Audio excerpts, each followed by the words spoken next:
Good evening. Hope you all are good. अब कुछ CBSE exam आ रहा है, तो हम लोग कुछ आउट ऑफ बॉक्स काम करते हैं। और ये आउट ऑफ बॉक्स आइडियाज क्या क्या हो सकते हैं इसको सोचते हैं। बिकॉज फिजिक्स सिर्फ लर्निंग के लिए नहीं है, अंडरस्टैंडिंग के लिए है। अगर हम यहाँ से देखें तो ट्वेल्थ फिजिक्स के लिए जैसे मैंने लिखा है, वन कॉन्सेप्ट थ्री चैप्टर्स। एक कॉन्सेप्ट को थ्री चैप्टर से कैसे इंटीग्रेट कर सकते हैं, हम उसको समझने की कोशिश करते हैं। तो what could be that unique thinking approach in physics? जैसे एक एग्जांपल लेते हैं। एग्जांपल है फैराडेज लॉ। फैराडेज लॉ हम जानते हैं, बहुत ही कॉमन सी लॉ है। अगर हम स्टेटमेंट की बात करें तो इसमें दो सेगमेंट होती है। एक सेगमेंट में हम क्या कहते हैं कि an EMF is induced in a coil whenever magnetic flux linked with it changes due to relative motion between the coil and the bar magnet। फिर से रिपीट करता हूं कि an EMF is induced in a coil when magnetic flux linked with it changes with respect to a magnet placed near to it due to its relative motion। तो relative motion बहुत common चीज है और main factor है। Second part कहते हैं कि EMF induced is directly proportional to the rate of change of flux, जिसको हम लोग बाद में चल के लेंज लॉ इंट्रोड्यूस करके और इसी को लिखते हैं minus of N D phi by D T. N तो नंबर ऑफ टर्न्स को रिप्रेजेंट करता है और D phi by D T change in flux है, right. Minus N D phi over D T. तो ये हो गई सिंपल सी हमारी स्टेटमेंट। अब स्टेटमेंट भी डायरेक्ट कभी कभी आते हैं। Point is if Faraday's law is all about due to change in flux. अगर चेंज इन फ्लक्स नहीं होगी तो कुछ होगा ही नहीं। अब इसको ईएमआई इलेक्ट्रोमैग्नेटिक इंडक्शन से कैसे कनेक्ट करते हैं। हम जानते हैं कि जो एक एक्सपेरिमेंट किया था हांस ओर्स्टेड ने,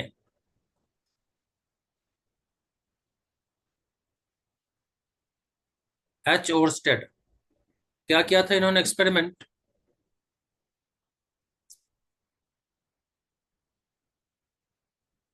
तो अ कॉइल वाज प्लेस्ड, और कॉइल कुछ ऐसे क्लोज सर्किट के ले ली थी, क्लोज्ड कॉइल ले ली। और इस क्लोज कॉइल में यहाँ क्या किया गया, तो एक पॉइंटर सी लगा दी, मतलब गैल्वेनोमीटर लगा दी। और इसके बहुत पास में उन्होंने एक नॉर्थ साउथ बार मैग्नेट रख दिया। And what he found, when bar magnet or the closed coil is moving near to each other, then galvanometer deflects।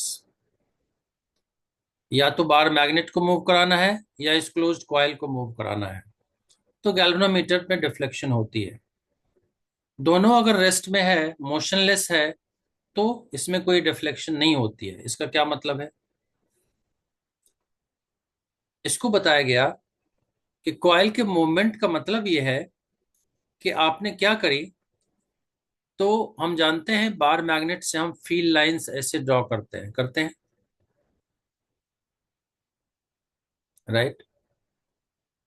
तो जब हम बार मैग्नेट को या कॉइल को मूव करते हैं तो फील्ड लाइंस को हम डिस्टर्ब कर रहे हैं, मींस मैग्नेटिक फ्लक्स चेंज हो रही है। और मैग्नेटिक फ्लक्स के चेंज होने के कारण से इसमें ईएमएफ इंड्यूस हो रही है, और इस कारण से करंट इंड्यूस होती है। इसी फेनोमेनन को हम क्या बोलते हैं, EMI, electromagnetic induction. The phenomenon of inducing EMF and hence current in a coil due to change in magnetic flux linked with it is called electromagnetic induction। तो फैराडे की लॉ को कैसे इंटीग्रेट कर दिया और स्टेट के law से, जिसमें हमने EMI को एक्सप्लेन कर लिया।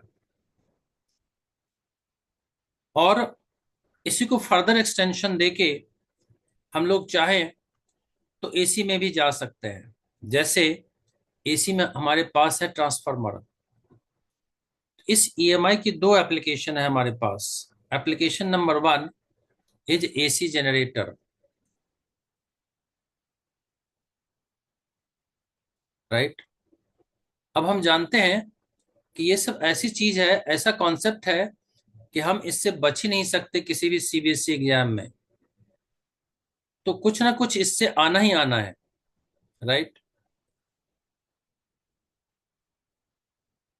और दूसरी है जिसको हम बोलते हैं ट्रांसफार्मर।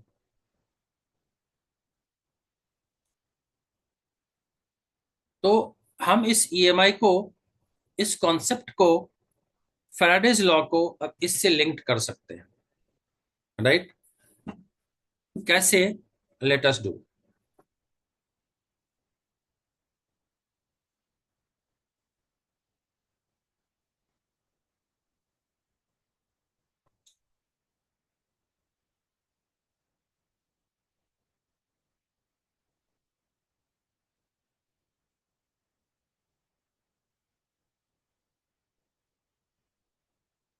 AC generator, right.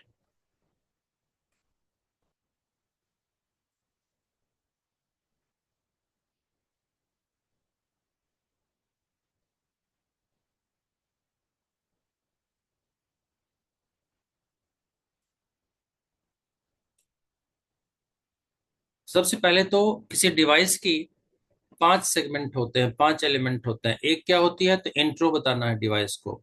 जैसे AC generator means a device which converts mechanical energy into electrical energy, right। Second part, second इसमें बताना है हमें प्रिंसिपल। अब ये प्रिंसिपल इसमें क्या है? It works on the principle of electromagnetic induction, that is self induction. तो प्रिंसिपल बेसिकली क्या हो गई? ईएमआई हो गई। अभी ईएमआई से पीछे से चले थे ना हम लोग। देन इसमें थर्ड सेगमेंट होगी डायग्राम। जनरेटर है, इसकी डायग्राम हमें कुछ ऐसा बनाना है।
ऐसे इसमें ये एक रेक्टेंगुलर लूप है। इस लूप में को रखा गया है in between strong field magnets north and south pole.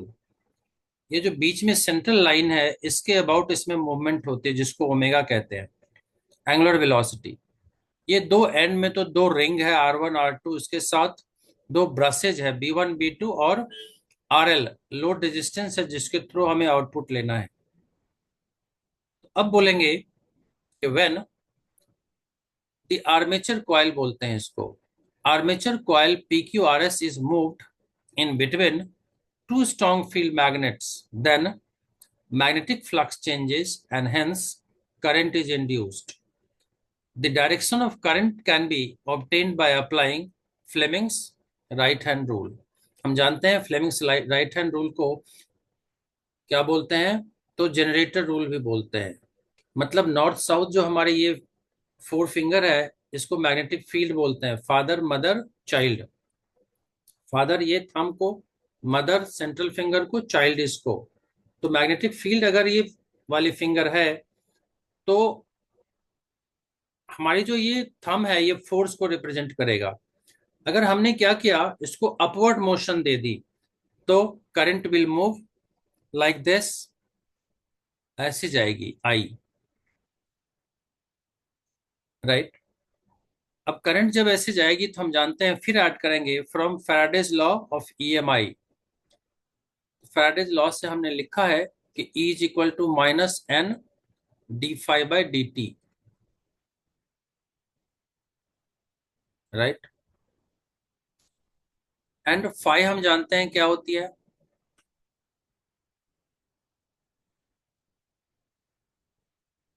D by D T, और फाई के बदले B A cos omega T,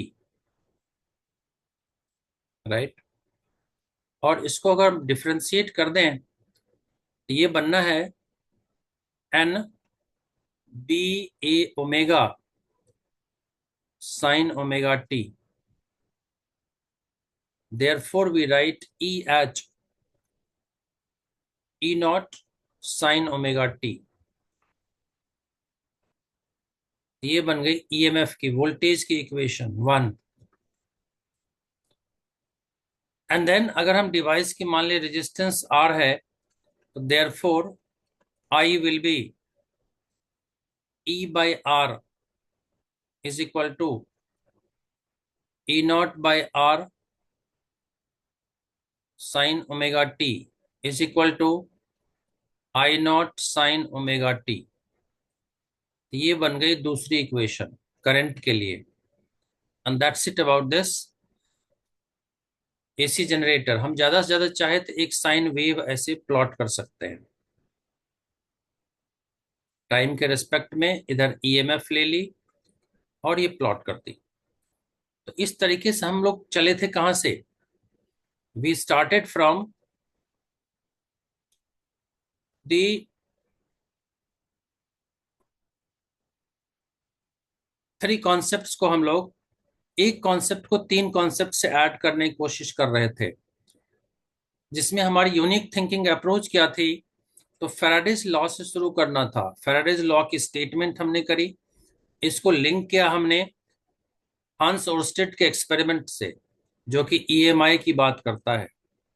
और जब ईएमआई की बात हुई तो हमारी जो चैप्टर है एसी, जिसमें डिवाइसेस है एसी जनरेटर ट्रांसफार्मर, तो उससे इसको लिंक करते हैं।